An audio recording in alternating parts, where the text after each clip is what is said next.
So one of the cars we're finally getting back to, it's been a little while, is our 1970 Dodge Challenger Vanishing Point tribute car. Now, we started this car a few years ago, got behind on all the other cars that are here, so it did go a bit on the back burner.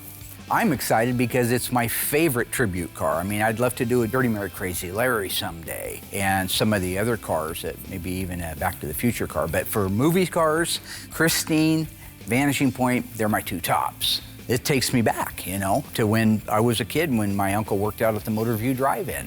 I saw that at the Motor View Drive-In, I'm gonna guess it was around 1975 or so, with a double feature with Bullitt. So my car fan, movie fans at home will appreciate that. I just fell in love with the car. So I'm excited to be able to build an accurate tribute to that car. They're coming to get you, Barbara. Buried deep in the Pacific Northwest, one team in Springfield, Oregon, takes on the impossible, finding dead Mopar muscle and bringing it back from the grave. Award-winning Master of Mopar, Mark Warman, his cousin Doug, his daughter Alyssa, his best friend Royal, his painter Will, his assembly tech Justin, and the rest of the GYC ghouls are restoring, resurrecting, and recreating some of the fastest, fiercest, and rarest muscle cars on the planet. This is Graveyard Cars.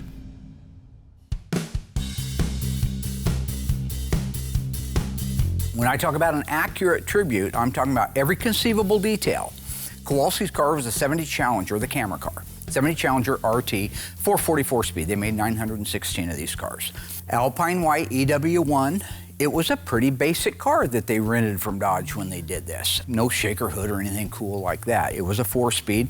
All Challenger RTs got a rally instrument cluster, so it had that. But it had the poverty mirror, the standard base mirror. It did have through-the-pan exhaust, 15.7 rallies on it. You can see those really good in a couple of shots. Every conceivable detail on this build, other than the vehicle identification number, will tell you it is Kowalski's 1970 Dodge Challenger RT. According to the director of the film Vanishing Point, it was 20th Century Fox's studio executive, Richard Zanuck, who came up with the idea of using the brand new 1970 Dodge Challenger RT. Featuring the Challenger center stage, endeavored to return the favor for Chrysler providing Fox with rental cars for only $1 a day. 5 Alpine white Dodge Challenger RTs were lent to the production. 4 were equipped with manual 440s, and the 5th was geared with an automatic 383. Vanishing Point premiered in January of 1971, and director Steven Spielberg named it as one of his favorite films. When I first started this project, I had the idea of building 5 of them. One I was going to keep for myself, the other ones I was going to sell. This is the very, very first one that's being finished at Graveyard Cars. Again, turning back the clocks just a little bit, one of the first things we built out for this car was the engine.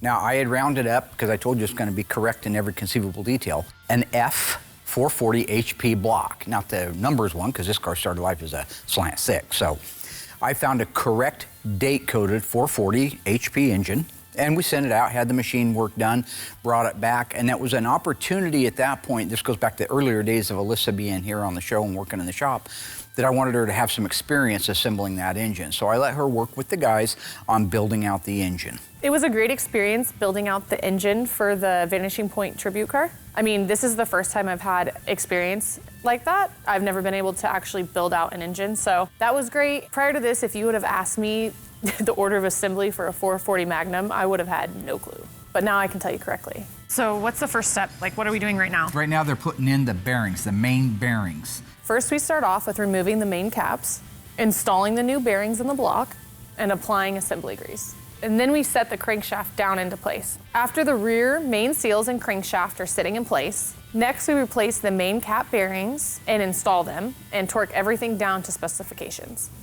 Do you remember what the tension specs on the main bearings are? So first off, it's not tension specs. It's called feet-pounds of torque. The main bearings are 85 pounds. The rod bearings are 45 pounds and the cylinder heads are 70 pounds. Do you want to know the rest of them? Oh no, that'll do. Once the crankshaft is in place and torqued down, the next thing is to install the rings on the pistons and install the pistons in the engine. This was the hardest part for me. I couldn't get the ring compressor to stop sliding off, so the guys had to give me a hand. When you have the pistons in the cylinder and the rod butted against the crankshaft, you install the rod caps to the bearings and then torque them to spec. I'm so excited to see the Vanishing Point Challenger finally getting worked on. It's been a long time since I've seen the movie, but it was definitely a favorite of mine. Mark and I both loved watching Kowalski row through the gears in a Hemi 4-speed.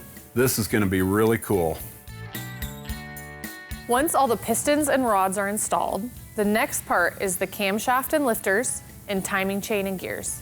On the big block, the oil pump goes on the outside of the block versus the small block where it's internal. The next thing to install are the cylinder head gaskets and heads. Some of the bolts from the head actually go through spark plug wire separators. So make sure these are in place before you torque the heads down. The last things we install are the rocker shaft, the intake manifolds, oil pan, valve covers, and exhaust manifold. After we had the engine assembly built, we put it on our engine run stand, moved it outside. Always want to test run these things, make sure you don't have any leaks or drips or weird noises. And it fired right up. It sounded really good. Oh, got a little something going. Oh, look at that. The engine fires right up and sounds great. So that's the good news. But the bad news is every time an engine starts, my dad has to embarrass me. Mick Jagger.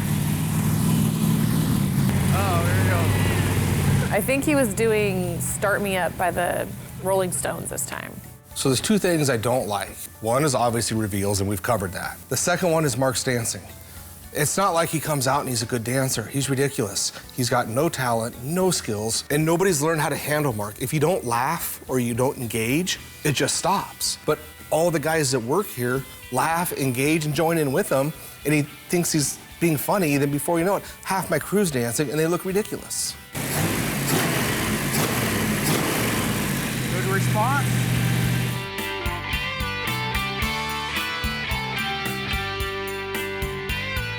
So the little car that we're building our Vanishing Point out of started life as a C engine code. That represented the 225 cubic inch slant 6. This was just a little EK2 vitamin C orange 6-cylinder 3-speed manual on the floor car. So like with all of our cars, we disassembled it, inventoried everything, sent it out and had it dipped. When it came back, it did have a lot more problems with it than what I thought it was going to have. A lot more sheet metal damage. A lot of stuff needed to be replaced. So I had Will go ahead and do the DP90 on it because we were going to jump right on it afterwards. DP90 keeps it safe from humidity while you're waiting to work on it. That was several years ago, and it got pushed out into the rain. So DP90 isn't designed to be out in the weather and out in the elements. It's a substrate. It has to be top coated. With nothing, it just rusts. And that's what happened. Everything between the wells, between the panels, all of that stuff started rusting on it, and we started getting peek-through rust in our DP90. Here's the problem. Our dipper, although they can take paint off of a 50-year-old car like nobody's business, it won't touch that DP90. Chemically, it won't touch it. You could set it over there and it'll come back looking exactly the same as it did. So it had to have an abrasive stripping, media blasting.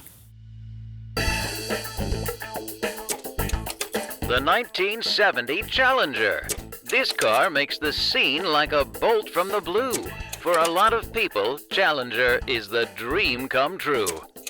For folks who want a mill that breezes along smooth, quiet, and at minimum cost, there's a standard Challenger 6, the 225.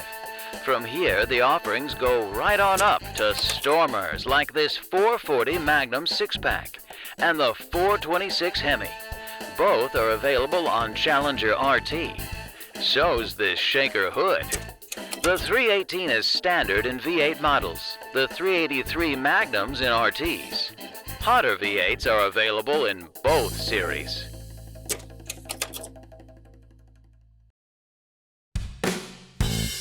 Now, typically around here, if we need to blast something, media blast something, it's a small area. Maybe got a little bit of surface rust around the hinge. We can use our small spot blaster, this cool little handheld unit that holds sand in it. It's basically a siphon feed setup, but you can't blast a whole car with that. So I ended up calling the guys that make the other equipment that we use. They make good media cabinets, and we use their stuff and have for years. So when I reached out, I just told them what we were working on. I knew we couldn't use like a cabinet, a regular cabinet style. It had to be something free-held. Something mobile would be nice because we're going all over the place here. We're out in the field, we're over here, we're doing spots. And he says, oh yeah, I got the 4260-2799009 Alpha Numeric. And it's all these, I don't care. It's not a Mopar, right? Just send me something I can blast the car with. And he did. He sent me an incredibly large, self-contained, amazing piece of equipment that would be awesome if I had any air to run it. That's the part I kind of left out, or perhaps he left out. I tried to hook it to my compressor. I thought, well, I'll just go out there and hook up my compressor. Doesn't work that way. Had to get a bigger compressor. Called our other guys, the ones that make our compressors in here. I said, hey, I'm working on the 97,262 sees into the future, amazing piece of equipment. Oh, yeah, you need 42,674 Echo Bravo Juliet 16. I don't know, I don't care. In fact, why don't both you guys get on the phone and you come out here and show me what I need, because I don't understand any of it. We have a number of different diesel mobile air machines, is what we call them. All right, so to start the machine, basically the first thing you need to do is turn on the main power. There's just a button right in here. Got it. A little simple switch. Click that up. 2-position switch. Copy. And you open that up, it's got a little computer, so it's gonna boot up. So the thing is, it does take a little bit of learning. It's simple once you learn how to do it, but you gotta know what buttons to push, right? Like Henry Ford on the assembly line, knowing what button to push. And now you're just gonna engage the starter and start the unit. Yes. Okay. Okay. I'm a little scared of engines, so I like to step back.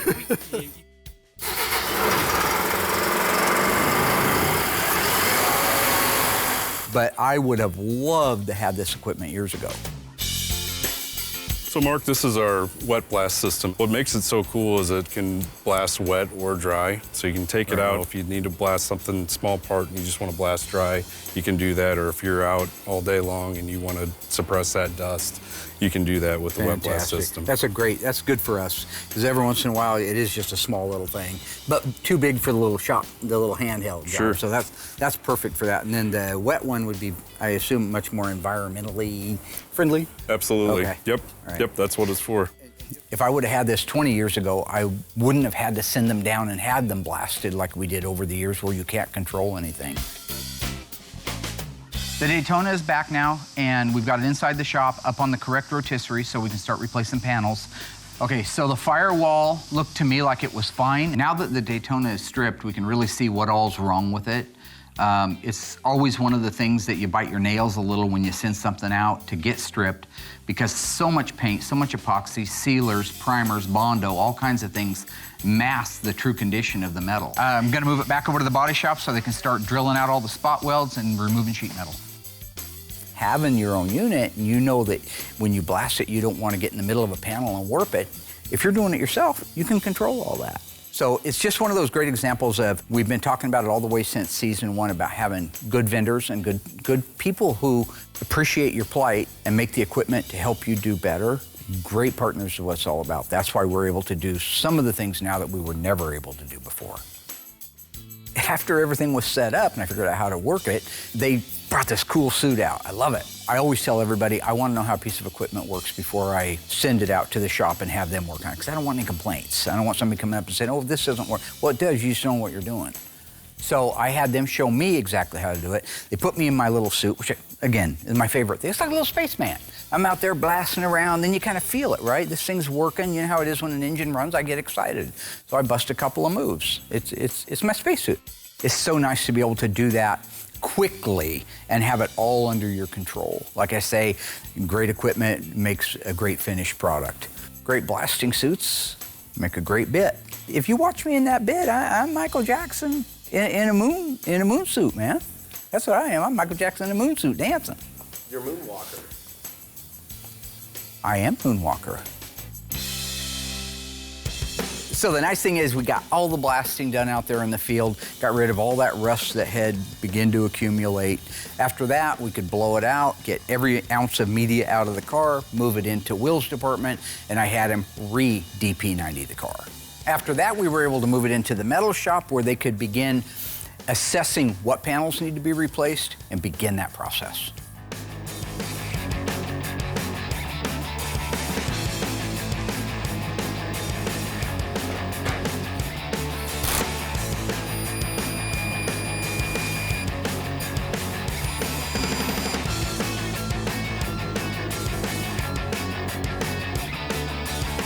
So on this car, as I had mentioned, we ended up replacing a lot of sheet metal on it. One of the big things is the main floor. Even though it wasn't just completely rotted through, it had enough peppering in it that we wanted to replace that one piece. You got to drill out all the spot welds, cut it loose from the rockers anywhere it's not spot welded at. Take your time and dissect that panel out. If you get the panel out clean, you can clean everything underneath it, prep it for the new panel installation.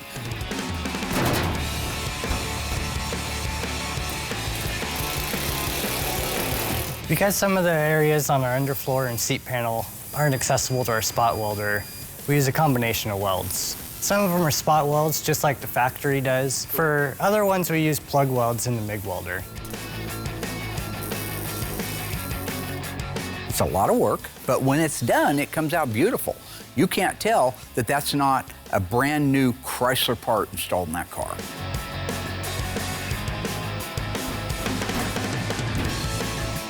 And the same thing on the under seat pan. There's a lot of thinking and fitting before you can start welding. Because there's a certain way things are layered, there's a lot of thought and attention to fitting. When you do it right, the panel goes in easily and fits nice and tight. The panel gets a combination of spot welds and MIG welds.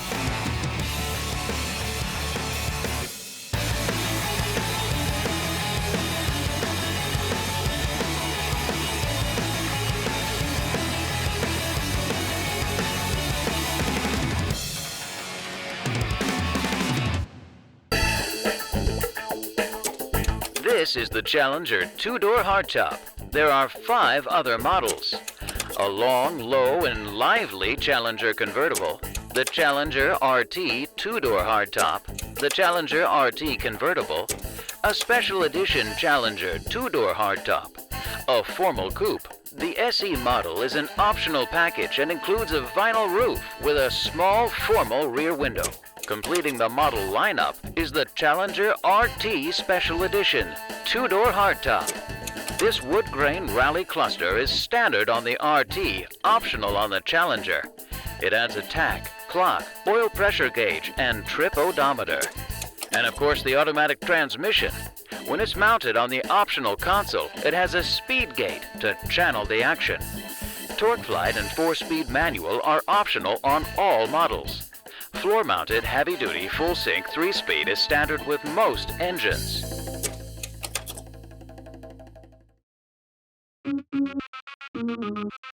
So in case of our 73 Challenger, this car shows up and it's supposed to be ready for body and paint. We get the car, it is completely packed full of parts, which is cool if they're usable parts. Most of them weren't usable at all. But not only that, this car was supposed to be ready for the body work to be done and go right to paint. Clearly not the case at all. So you don't know what you're getting when you restore these cars until it comes back from the dipper. In this particular case, the car comes back and you see all the previous sins that had been done on the car before. The whole car, all the metalwork had been done, but none of it was good. So between the metalwork being poor, the thing was filled with rust holes. So this car was literally starting at ground zero. So the first thing wrong is the core support had been replaced, but it wasn't even put back in the right location. The inner fenders, they were welded on in the wrong place, and on top of that, they were arc welded on. It was so far gone the wrong direction, it had welds where there shouldn't even be welds. We had to replace all of the metal. And then the customer, halfway through the build, decides, hey, I want air conditioning. I get it, why not? The problem with that is you gotta replace the firewall. You know, the front rails and the rear rails had been ripped out, damaged, unusable, so we had to replace those also. We could go on for days about how many issues this car has, but you get the gist of it. If it had any metal work done, we had to go back and redo it. Well, Will's 100% right on this car. It was a mess. Not only the things that still needed to be replaced, like the doors and the fenders, they were rotted out too. But the work that had been done on it all had to be redone. So it was an enormous task for the metal shop, but they did do a great job. They got it done and were able to move it right out to the mudroom. Now, just to refresh your memory, this is the car that Will and you, my director, stabbed me in the back on. What'd you say? Will pulled all the tape off the paint before he started. How would you even know that? I filmed it. This is the one where I went in and I made all my marks on the car of little things that needed to be addressed, and Will just blew it off and says, I don't care about any of that stuff, I'm just gonna paint the car. Well, in spite of all the things that happened, it did come out very, very nice. That's kind of where we're at right now. The body and the paint is all done on the car, it's gorgeous, of course it is, we're Graveyard Cars. We're ready to install the drivetrain. Now before we do that, this owner has requested a Magnum Force front suspension in it, which you guys hear us talking about all the time. But I wanted to show you what the intricate differences are between an OEM, at least some of the components of an OEM front suspension K-member and that rack and pinion Magnum Force setup. So this is the stock OEM upper control arm. This is the right-hand side. You can see it's got quite a bit of shape to it. It uses a ball joint. This little critter right here, bolt into place and it screws down. It would take these upper control arm bushings that go into these round holes here. It gets pressed in, this one will get pressed into there. Once that's done, and this was in the car, these little eccentric bolts would go in here like this, and there's a little horseshoe-shaped thing inside the car. So when it hits it, it pushes the cam away. See how that's moving there? But that little bit of adjustment both ways is all you have with a stock control arm. Okay, so we're talking about front end alignments here. Everybody's heard the term, gotta have the car aligned. Car alignment points, certainly back in these days, today some of these are not even an adjustable point. But back in this day, you could adjust the caster, the camber, and the toe end. The cam bolts that Chrysler put in, they don't have a lot of movement to them. There's a little bit, maybe a half of an inch. Whereas you go to the Magnum Force setup, it uses a joint, a Heim joint I believe it's called, that unscrews, 2 inches if you want it to. Those things go a long way into these tubular control arms. So now the distance from here to here is what, an inch more. And I could go another inch if I wanted to. Same thing over here. We have the full ability to adjust this upper control arm both directions as much as we want. Now, instead of being stuck with maybe the most you could get is a half a degree or 1 degree of caster, you can now get 3 or 4 degrees of caster.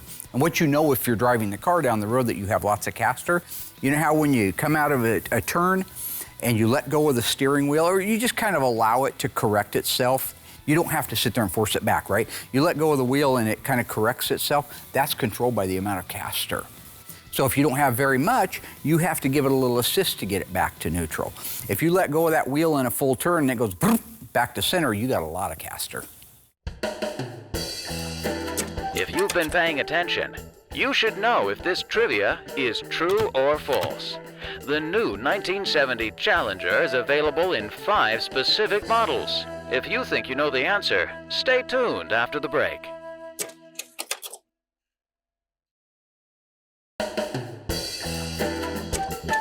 Welcome back. Do you know if this statement is true, or did you just take a guess? The new 1970 Challenger is available in 5 specific models. If you guessed true, then I've got bad news for you.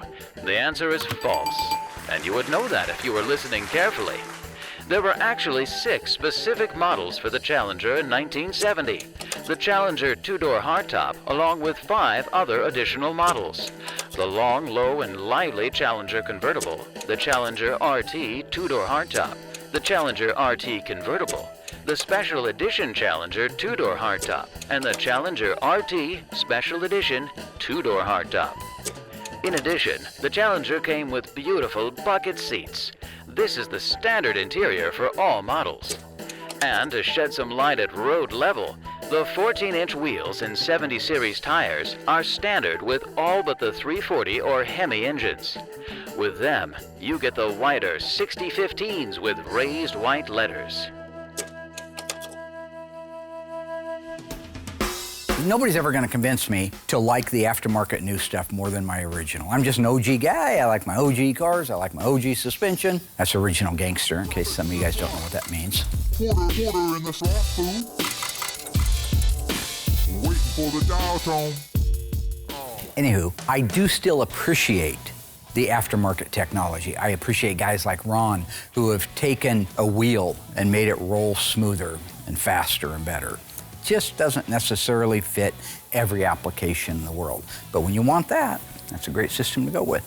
This one, Ron has moved all the steering in front of the engine, all right? On this one here, you see that the steering, which I haven't even shown you yet, is behind the engine. Everything is back here. You go over to this one, everything is in front. This is our rack and pinion steering. This is our sway bar. Notice the diameter of the sway bar. We're talking about 1.25 inch sway bar right there. Polyurethane bushings. So now the stability of that front end is about 5 times more rigid, just guessing, than an OEM one. The main thing is, since the steering is in the front and it's rack and pinion, it's more sure-footed. So here, I show you our steering gear. You see what that looks like. Over here, our new steering gear, which is a rack and pinion unit. The handling and the sure-footed nature of this geometry is so much superior to the factory stock one. This is an integral style steering. So it uses the big power steering box compared to that little bitty one I just showed you a second ago that's part of the actual rack and pinion. This thing takes up a lot more real estate, which when installing these makes it more difficult. Out of this gear, to make up what that little rack and pinion does all by itself, we have a pitman arm coming off of the bottom of the steering gear. We have an idler arm on the other side. It has what you call a drag link. The drag link connects the pitman arm, the idler arm, to the tie rod ends, the inner tie rod ends, which are these right here. Then it goes through the tie rod sleeve. This is adjustable. This is how I set my toe in. That will make those wheels open and close. This is an outer tie rod end right here. That fastens to the lower ball joint. The lower ball joint and this control arm are one piece. They bolt to the knuckle, the upper control arm goes onto it, and that is the geometry of your entire front end. But because of all these joints, there's a lot of room for play in there. Whereas on our rack and pinion, you don't have nearly as much. You have the rack and pinion, outer tie rod ends, an adjustment sleeve, and you're done. This is our lower control arm. If you look at the width of it, I would put that at about 3 inches wide. This has the ability to flex, especially when you have a 4,000-pound car on it, pulling it one direction or the other. If this bar wasn't here, this strut rod, and you were to hit the brakes, the tire would stop the car and keep moving, and this thing, because it's so narrow, would flex back like this. It'd be dangerous, so they put these strut rods in. Take a look at the lower control arms on the Magnum Force setup. The width right there, I'd put it about a maximum of 8 inches, whereas over here, we only have it 2 or 3 inches. Now, one of the things on this front end that is, again, kind of taking the original wheel and making it better are these lower control arms. If you look at the width, the size, and the fact that it's an A-shaped lower control arm instead of the singular plane control arm on a Mopar, you can just see inherently that you're going to have more strength. And you also have less things holding it in place, like you don't need a strut rod. Every time you take pieces of linkage and components out and you tighten it up, it's going to give you a better ride. And that's what that does. You know, at the end of the day, both of them have a place, right? If you're building a resto mod car, or maybe in some cases you just want a car like the ones we do where they call them resto mods, but it looks 100% like an original 1970 Roadrunner, but it's got the Magnum Force rack and pinion front suspension underneath it. I think that's a universe that's okay to have out there, and I think what we do is a universe too. What we're doing is we're continuing the original assembly line appearance of a car, and what he has to offer is the alternate universe of it. Now we can marry the two together like we did on the Superbird, like we did on the Sima Cuda, like we've done so many times, and you can have the best of both worlds. The OG-looking Mopar with the late model, quick ratio, like you're driving on rails, front suspension.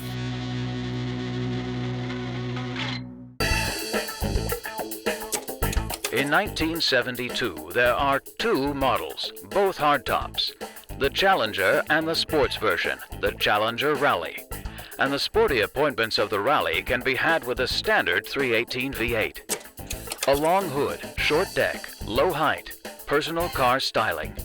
Clean line, so popular with prospects according to Bill Mansell, had been retained, as you can see, in 1972.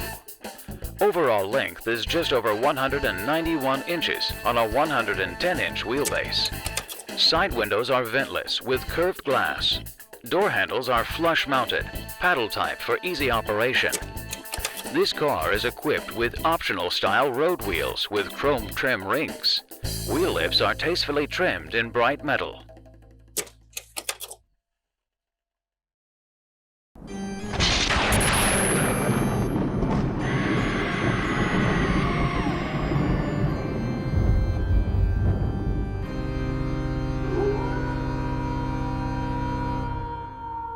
Okay, so the name of the game with the autopsy report is you want to give them all the data and giving them an idea of exactly what to expect from this car and just how rare it is. But you got to engage your audience. So the camera on the left, that's your lovemaking camera. Now, one of the things that I've been doing just for our social media stuff is I came up with this idea called an autopsy report. Now, we used to, if you go back to a few seasons ago, we were doing a corpse of the week. This 1971 Dodge Charger RT is our corpse of the week. Now, the 71 Charger was the first of the third generation Chargers. Some people love them, some people hate them. I personally think they're pretty cool. You could get a 440 Magnum, that was standard. You could order a 446 pack or a 426 Hemi. We're doing the same thing with an autopsy report, but it's line for line data plate breakdown. They do really well on our YouTube channel and on our Facebook stuff, so I know that people enjoy seeing them. My problem is I'm so busy, I can't do everything anymore. I was pioneering those things. I think it'd be a great bit for Alyssa. I wanted to talk to her about just grabbing the torch, the baton, whatever euphemism you want to use, and taking that over, because I think she'll do really well. You want to draw those people out of their home and put them in your home. Offer them a Diet Coke and turn on Motor Trend. The way you're going to do that is through engaging them. So you got to set the hook in the beginning. I was really happy my dad wanted me to start doing these autopsy reports for him. It's also a great experience for remembering sales codes and options, but in my dad's usual fashion, nothing is ever as it appears. Pretty cool. So I'll give you an example of what this is going to look like. Okay. This 1969 Dodge Charger 426 Hemi 4-speed RT 410 Super Track Pack is one of only 207 ever made. It also happens to be the subject of this week's company report. She's just going to need a little bit of coaching from the tray, Super Tray. By the way, I've changed my name to Super Tray from Ice Tray. So for those of you, hashtag Super Tray. And you do that at the end. What is that? That's the way you deliver it. I've been accused of being a showman. That's fine, I am. But I've also grew up in an era of showmen, all right? They don't have variety shows. We watch variety shows. We watched Carol Burnett's show. You know, we grew up on that kind of stuff. So you got to grab people's attention, right? That's the whole point. If you don't like that one, you can do it. I got a few. Give me another example. I don't think I want to do that one. That one was insane. And what happened to be the subject of this week's autopsy report. Well, what the was that? I grew up on old commercials. There's a TV commercial that never aired because it was banned about the guy that went off on his boss. I don't know if any of you guys have ever seen that. Ralph Williams, the owner of Bayshore Chrysler Plymouth, 345 El Camino Real in the city of San Bruno. You notice the big bald-headed son of a and when this bald-headed son of a gets hold of you, you will spend money. They should have aired that. That got my attention. You can do the sensual one. And it happens to be the subject of this week's... And for the record, I'm not going to do any of those faces. I mean, I'm still young. I still have like a bright future ahead of me and a lot, hopefully, going on. So the last thing I need is to be locked up in like a mental institute. So not doing any of those faces. Well, and it happens to be the subject of this week's...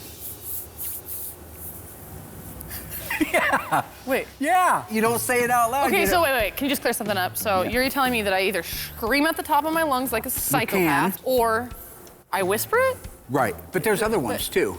And it also happens to be the subject of this week.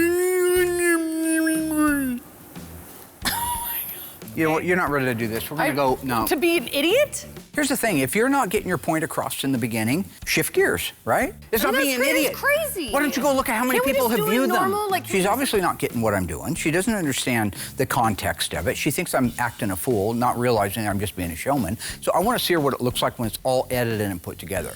So I'm going to take her back to the shop and have her watch a few of those things. Give her a better idea, right? Picture's worth 1,000 words. There were very few changes between the 1972 to 1974 Challenger model years. And since we couldn't find an original promo film for 1973, we are using the 1972. The grille and fiberglass mounting panel is a carryover from 1972, which is painted the same as the body color. The Challenger Rally features strobe-type stripes on the sides. The model shown here has the dramatic Rally hood scoop with removable fresh air plates. Both models have hidden windshield wipers. The most noticeable style change for 72 is, of course, the front end. The new high-style grille of the Challenger is argent silver. The Challenger Rally is in black. If you are going out of your way to promote something and make something big, gotta get their attention, right? So like show boobs or something? I'm just trying to figure out what would be best for our audience. No, not at all. Not at all. I don't want any of that. This is a family show, and I don't think any... It's a family show. You are humping something outside of this window. That was making a point that you stand up against oppression. So, if I may... All right, so give this a second. This 1969 Dodge Super Bee 383 4-speed is the subject of this week's Autopsy Report. So that's kind of the softer. You were crazier earlier. Let's do another one here. 1970, in order for Plymouth to race at NASCAR with their all-new Superbird, they had to build 2 units for each dealership in the country. Thus, 1,920 Superbirds were built. This is one of those Superbirds. Right. It's also the subject of this week's Autopsy Report. Now, Hey, see? that was great. Yeah. That was great. And now change the channel. That was good. horrible. That was not that bad. That was the worst one I've ever done. Trust me, nobody wants to see boring. Nobody, all right? What do you know the show Cops, the reality show Cops? What's that, 50 years on TV? I don't know how long it is. It's because it's shock TV, it's thriller TV, it's get your attention TV. Nobody wants to see a cop pull some guy over, give him a ticket for speeding, and have the guy say, oh, thank you, officer, have a great day. Nobody wants to watch that. They want to see a guy jump out the passenger's window of a car that's still rolled up, jump on the hood, take a dump, and run off into the forest singing Sweet Caroline by Neil Diamond. That's good TV. Let me cue up the one I think that is best and is going to get us the best reaction. In 1970, Dodge introduced the Challenger. One of those models was the Trans Am Challenger, featuring a 346-pack engine that created 290 horsepower. This is a 4-speed car, and it happens to be this week's Autopsy Report. I'm not gonna do that. That's insane. No, that's what you need to do, because that's what gets people. No, Dad. that was one of the most highly watched autopsy reports I've ever done. I think we must be seeing something a little bit different. I guarantee we're gonna see something a little bit different because my dad's lost his mind completely, especially if he thinks that's the way I'm gonna do it. Did you see what you did with your face? Yeah. Okay, look. Okay, you only got 2.2K likes and only 201 shares. Absolutely. No, that's fair to good. say. It's also got 56 comments in what, 3 hours? I put it up 3 hours ago. Dad, you put it up there April 6th. Well, that's not right. What do you mean? I'm giving Alyssa alternate facts, okay? Dates don't matter in alternate fact land. It's a fact. That's a real fact. Mark, these dates do matter. You're dead to me. You don't need to chime in on anything, okay? A little tiny dancer back there being body double for old Sean Astin and Rudy. I saw the movie. In 1970, Dodge built exactly 1,443 Charger RTs. Interesting information. With a 440 Magnum and a 4-speed manual transmission. Yeah. Boom, boom. This car is Don't one push of it. those. Now watch. It's the subject of this week's Autopsy Report. You look crazy. And then you go right into my silhouette like in Psycho. Okay. Where you Dad, see me. Coming back to the shop did not help me understand anything more than my dad is crazy and I'm not doing it. This 1970 Dodge Challenger 440 4-speed is one of only 916 made. It also happens to be the subject of this week's God Top TV. People are watching it because they're worried about you. I mean, he's completely gone. He's out there. I don't understand. Can we just do a normal Do one? the other one where you look like you're about to go into a full flat line. Then that one that I did. Top tier. I can't. The apple fell really far from the tree. How about some trivia to see how many of you have been paying attention? On the 1973 Challenger Rally, what's the smallest engine you could get?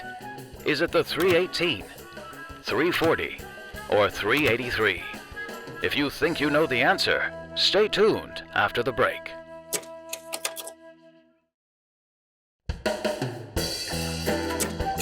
Welcome back. Are you ready to see how right or wrong you are? On the 1973 Challenger Rally, what's the smallest engine you could get? If you guessed 318, then pat yourself on the back because you are correct. The rest of you should feel ashamed. In addition, once inside, a person could appreciate the personal car feel, the built-in comfort, convenience, its ample room. For example, the fine-crafted door panels with simulated wood grain inserts and flush-mounted door handles. Front seats are full foam buckets, all vinyl high back with integral head restraints and rich design, available in blue, black, green, white, or gold. In 1970, Dodge made 847 Challenger RTs with a 446-pack and manual transmission. The most popular color for that car was FC7 Plum Crazy. It also happens to be the subject of this week's autopsy report. That's a shame.